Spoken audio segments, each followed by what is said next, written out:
ইসরায়েলে নিযুক্ত মার্কিন রাষ্ট্রদূত মাইক হাকাবির সাম্প্রতিক মন্তব্যের জেরে তীব্র প্রতিক্রিয়া জানিয়েছেন একাধিক আরব ও মুসলিম দেশ। তিনি বাইবেলের যুক্তি দেখিয়ে গোটা মধ্যপ্রাচ্য ইসরায়েলের অধীনে নেওয়ার সমর্থন জানিয়েছেন।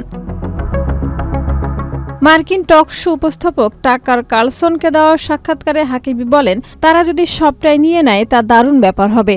তবে তিনি যোগ করেন, ইসরায়েল তা করছে না, তারা কেবল তাদের অধিকৃত অঞ্চল ধরে রাখতে চায় এবং জনগণকে রক্ষা করতে চায়।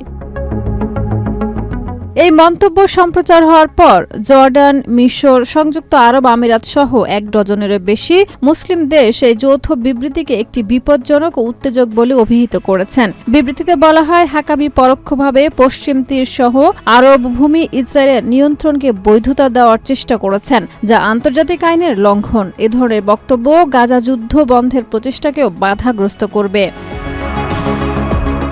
সংযুক্ত আরব আমিরাত, মিশর, জর্ডান ছাড়াও ইন্দোনেশিয়া, পাকিস্তান, তুরস্ক, সৌদি আরব, Qatar, Kuwait, Oman, Bahrain, Lebanon, Syria এবং ফিলিস্তিন যৌথভাবে এ নিন্দায় স্বাক্ষর করেছে। ইসলামী সহযোগিতা সংস্থা ওআইসি, আরব লীগ এবং জিসিসিও এ নিন্দায় অংশ নিয়েছে। হাকাবি পরে তার সবটাই নিয়ে নেওয়া মন্তব্যটিকে কিছুটা অতিরঞ্জিত হিসেবেও উল্লেখ করেছেন।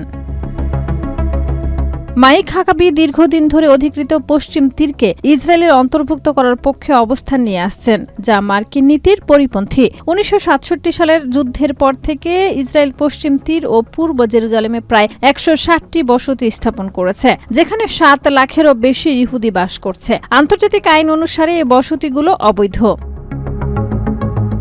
ফিলিস্তিনিরা গাজা ও পশ্চিম তীর নিয়ে স্বাধীন রাষ্ট্র প্রতিষ্ঠার দাবি জানিয়ে আসছে, আর কট্টরপন্থী প্রধানমন্ত্রী বেনিয়ামিন নেতানিয়াহু দখলদারিত্বের অভিযোগ বরাবরই অস্বীকার করেছেন। 2022 সালের শেষ দিকে নেতানিয়াহুর নেতৃত্বে কট্টর ডানপন্থী জোট ক্ষমতায় আসার পর এবং 2023 সালের 7 অক্টোবর ফিলিস্তিনের স্বাধীনতাকামী সংগঠনের হামলার পর গাজার যুদ্ধ শুরু হলে ইহুদি বসতি স্থাপনের কার্যক্রম আরও তীব্র হয়েছে।